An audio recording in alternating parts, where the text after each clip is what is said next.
Welcome to the deep dive. Today we're focusing on the future of autonomous language agents. Mm-hmm. Those AI systems that we hope will eventually navigate and act, and crucially, learn on their own. Exactly, Mm-hmm. without needing constant human handholding. And we're digging into some really interesting new research here. Yeah, a paper proposing a new training approach they call early experience. Right. And our mission today for you listening is really to give you the shortcut. We want to show you how these agents might learn from their own, well, mistakes, basically. Without needing tons of expensive human data or those tricky external reward signals. Yeah, it's a potential game changer for making these things scalable. And scalability is, I mean, it's the big hurdle, isn't it? The dream is agents learning totally from their own experience. Getting better and better on their own. Right. But the way we've been doing it mostly hits these walls. The paper kind of lays out these two eras that have problems. Okay, what are they? Well, first you had the era of human data. Think imitation learning or IL. That's where you just show the agent perfect examples, right?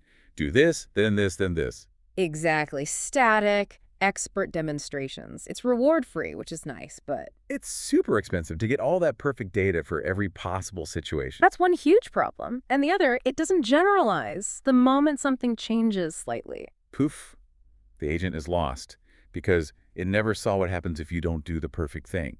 It never learned from consequences. Precisely. It generalizes poorly. So then people look towards the next big thing, the planned era of experience. You know, classic reinforcement learning, RL.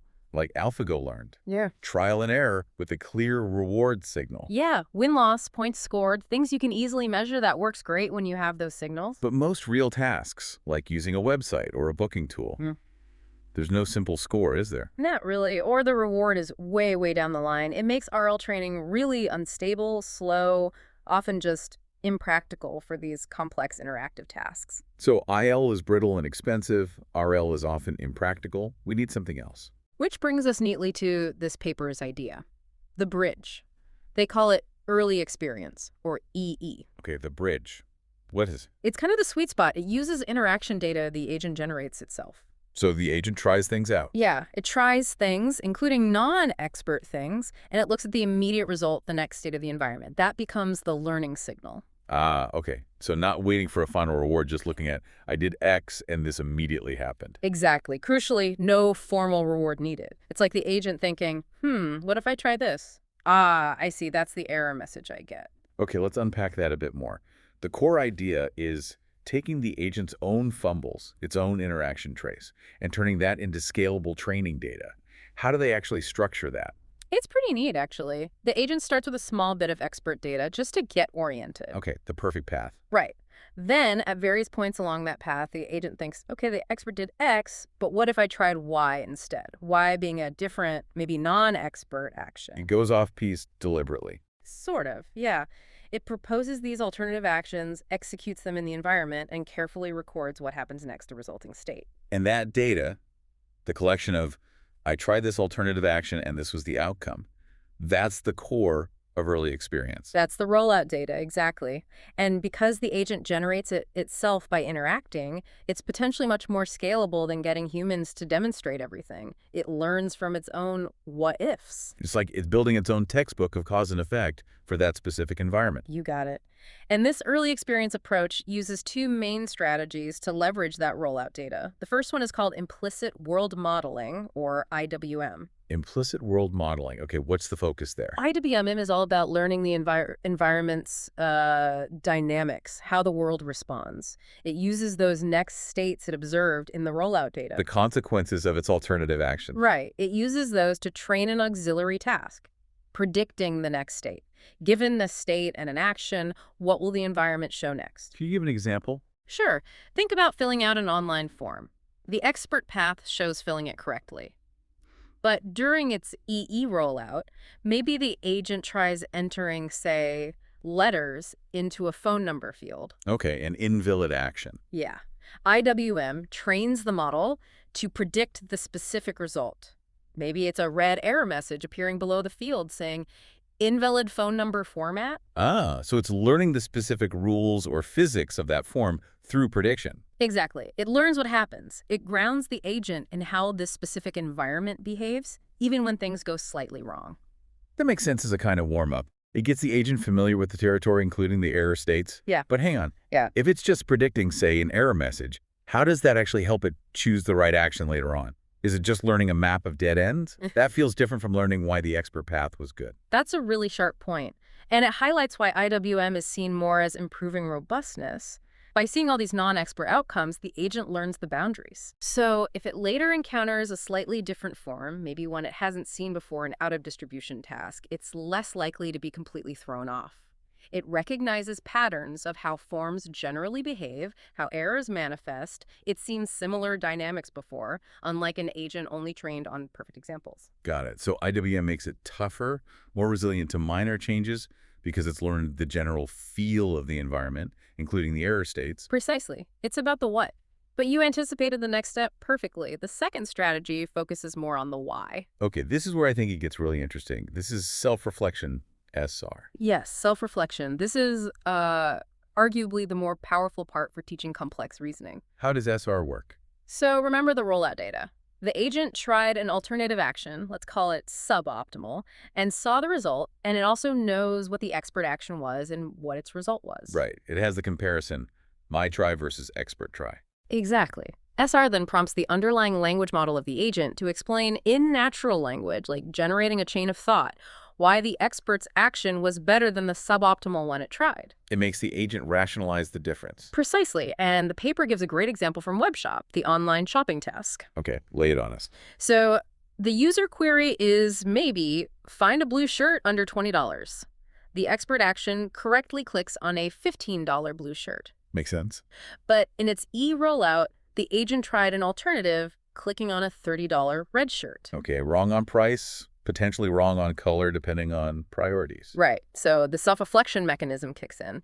The model might generate text like, while the red shirt matches the color preference mentioned somewhere, maybe implied, it exceeds the $20 budget constraint, which was explicit in the query. The blue shirt satisfies both the style requirement and the budget limit. Therefore, the blue shirt was the better action. Ah, that is key, isn't it? It's not just learning click blue shirt, it's learning the principle. Prioritize constraints like budget. Exactly. It distills the reasoning. It moves beyond mimicking actions to understanding the underlying criteria. That's how it learns generalizable decision-making rules. So IWM learns the physics, what happens. SR learns the logic, why one action is better than another based on goals and constraints. Beautifully put, yes. Together, they aim to create a much more grounded, capable agent before you even think about introducing rewards. Okay, strong concept.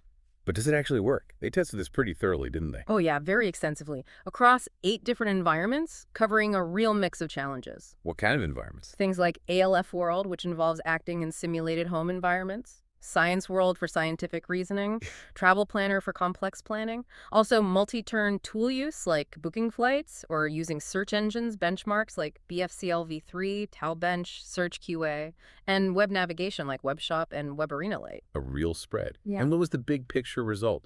Did early experience actually beat the standard baseline?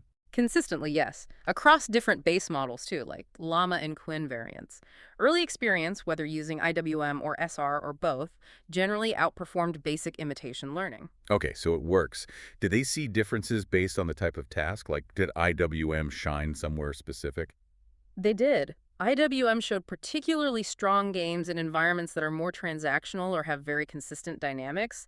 Think WebShop. Where the website structure is pretty stable. Exactly. In WebShop, they saw success rate jumps over the IL baseline, anywhere from roughly plus 11% up to plus 18%, depending on the specific setup. That ability to predict the environment's response really helped there. Makes sense. And what about self-reflection, the reasoning part? Where did that make the biggest difference? SR really boosted performance on tasks needing more complex, multi-step reasoning and juggling constraints, like Travel Planner, where gains were between plus 12.8% and plus 15.0%, and Science World, which is notoriously tricky, saw a plus 13.3% improvement. So the reasoning component helps most when the task requires reasoning. That checks out. It does. It shows the strategies are doing what they're designed to do. Now, you mentioned scalability earlier. This is a big one for anyone worried about, the massive data requirements for AI. Did EEs actually help with data efficiency? Hugely. This is one of the most compelling results, I think. The paper shows that early experience could achieve similar or sometimes even better performance than standard imitation learning while using only half, or in some cases even less, of the expert demonstration data. Wow, okay. Half the data or less. That's massive. It really is. Think about training agents for specialized domains where getting expert data is incredibly hard or expensive. This lowers that barrier significantly. It makes building capable agents much more feasible. What about generalization? Did learning from mistakes help when faced with unfamiliar situations? Out-of-domain tasks. Yes, another positive result there. EE generally showed better robustness on ODE tasks. So tasks that were different from the ones seen during the initial expert phase. Exactly, because the agent learned from its own diverse explorations and mistakes, not just one perfect path. That knowledge seemed to transfer better. How much better? Interestingly, in some cases, like on the Search QA benchmark, the performance gains on the out-of-domain tasks were actually as good as or even better than the gains on the in-domain tasks. So learning from consequences makes you better prepared for the unknown. It certainly seems that way. It suggests the learning is less about memorizing paths and more about understanding principles and dynamics. Okay, this brings us back to the roadmap idea. ILEERL. Early experience is meant to be the bridge. Did they show it actually helps prepare the agent for that final reinforcement learning stage? They did. This was a crucial set of experiments. They took agents trained with just IL and agents pre-trained with early experience, IWM or SR, and then applied a standard RL algorithm on top. Okay, so they added the reward-based learning phase afterwards. What happened? The results were clear. On tasks like WebShop, ALF World, and Search QA, the agents that started with an early experience warm-up consistently reached a higher final performance level after the RL training compared to agents that only started with imitation learning. So the EE pre-training acts like a better foundation. It gives the RL process a head start and allows it to reach greater heights. That's exactly the interpretation. The reward-free learning from consequences grounds the agent so well in the environment's dynamics and reasoning that when you do add rewards, the learning is more efficient and effective. It amplifies the benefit of RL. That ties it all together nicely. The bridge really works. Yeah. So if we were to summarize the core idea for everyone listening, early experience looks like a really practical, scalable, and importantly, reward-free way to train agents. It gets around the big problems of just using human data by letting the agent learn from its own actions and their immediate outcomes. Right. It converts the agent's own sort of curiosity, trying things out, into grounded supervision, making them better learners overall. So hopefully, you listening now have a much clearer picture of this cutting edge in agent training. How we're moving beyond just imitation towards agents that learn from consequences, generalize better, and get ready for that true era of experience. It's a significant step forward. Definitely. And maybe we can leave you with one final thought to chew on. If agents learn this well just by reflecting on their own relatively simple, perhaps somewhat random, suboptimal actions, Where are you going with this? well, what potential is still untapped if we design systems that explicitly try to maximize the diversity of those early exploratory mistakes? What if we incentivize the agent not just to try some alternatives, but to systematically explore the widest possible range of wrong things it could do early on? Could that lead to even faster, more robust learning? That's a fascinating question. Purposeful exploration of failure modes as a core training strategy. Yeah, lots to think about there.